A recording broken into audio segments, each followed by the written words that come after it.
どうも、クーピーチャンネルです。今日はですね、このマッシュのサブバッテリーをリチウムバッテリーに変えます。軽キャンピングカーインディ727もリチウムバッテリーに交換したんですけど、さらに小型軽量のリチウムバッテリーが出ました。こちらなんですけど、リタイムのリン酸鉄リチウムバッテリー、容量 100Ah、ワットアワーに換算すると約 1280Wh です。今回3台導入します。サイズなんですけど、まず高さが 227mm、 この横の長さが 260mm、 そして奥行き、この幅が 133mm、 重量が 8.6kg とかなり軽いです。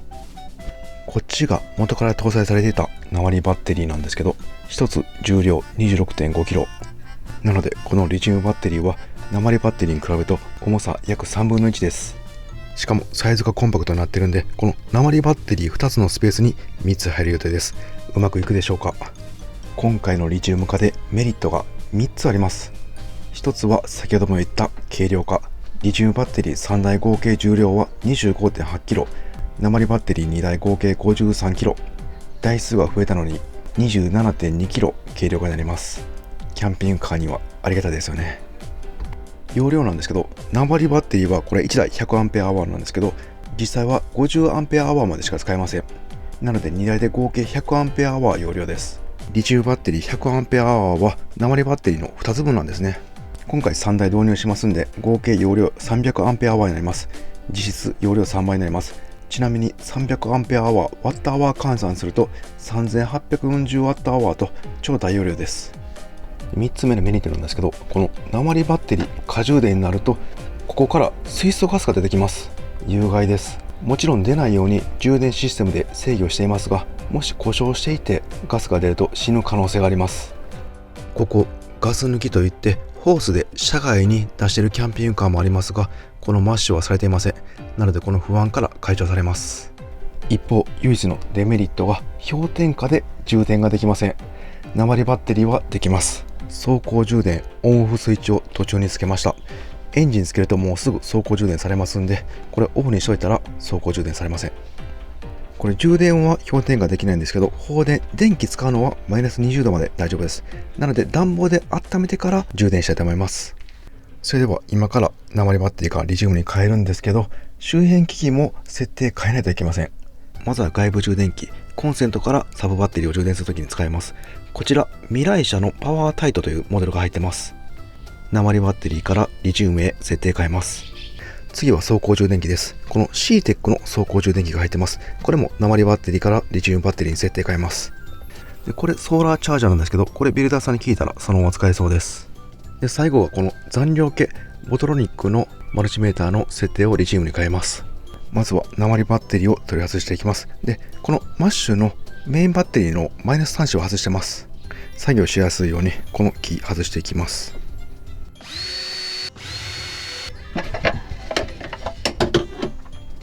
でこの赤いのがプラス端子、こっちがマイナスです。まずはマイナスから外していきます。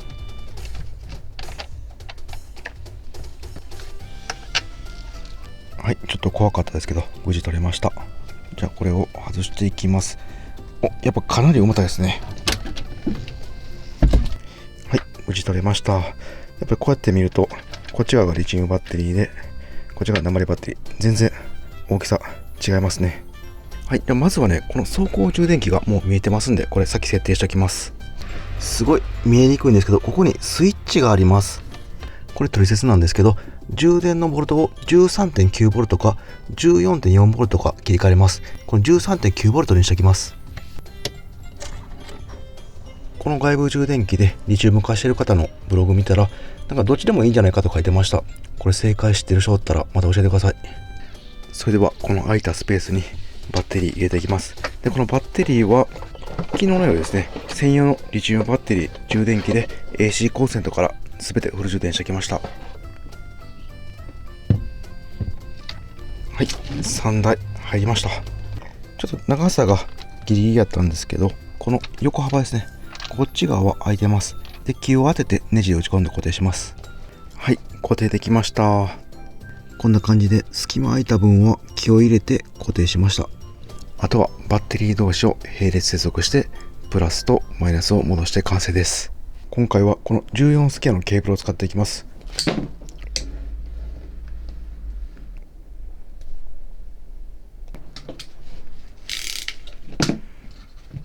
はい、3本ずつできました。あとは配線チューブを通してケーブルを保護しておきます。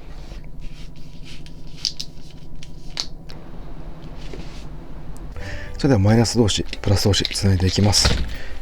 これよく考えたら3本ずつ作ったんですけど、ここ2本でいけますね。1本作りすぎました。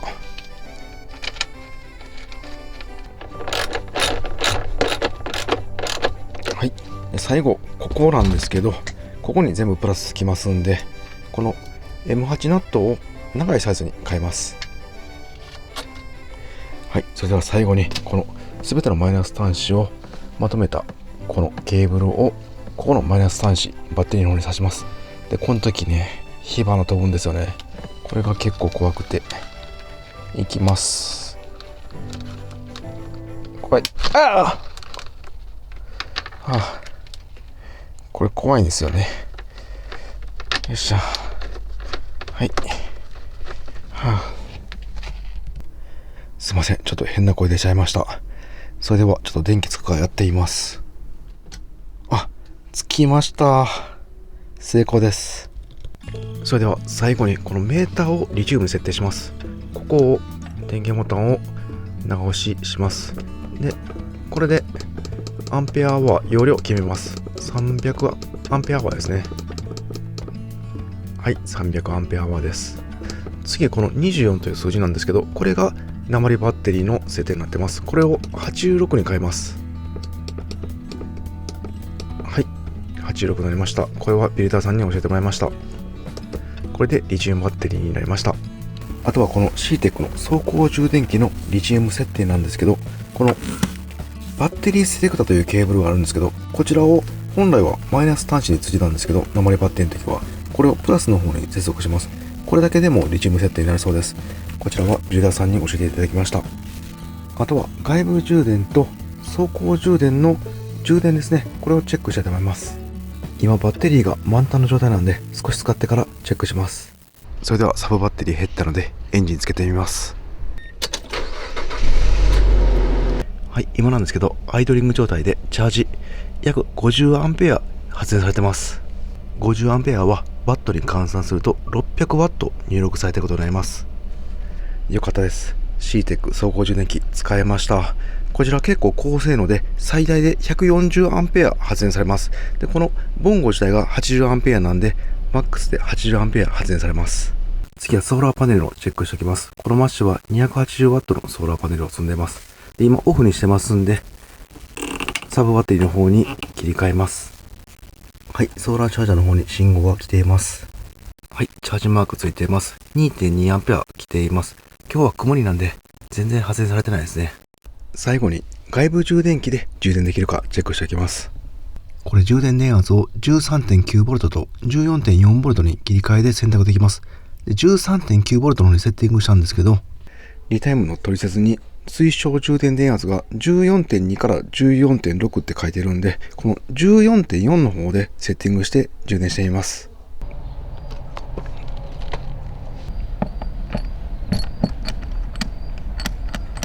外部充電器の電源が入ってます。はい、メーターの方もチャージと出ています。現在約19アンペア入力されています。それではこれで元に戻しておきます。これで夏の家族車中泊へ向け準備は万端です。今週あたり早速車中泊に行ってきます。この家庭用エアコン300アンペアワーのリチウムバッテリーでどのぐらい使えるんでしょうか。 CTEC の強力な走行充電器と 280W のソーラーパネルで夜寝るときと日中ご飯食べるときにエアコンを使いながら何日使えるか検証してきます。また動画にしますんでそちらもチェックよろしくお願いします。この軽キャンピングカーインディ727のリチウムバッテリー交換の動画はこの動画の説明欄に貼っておきますんで、興味ある方はそちらもぜひチェックよろしくお願いします。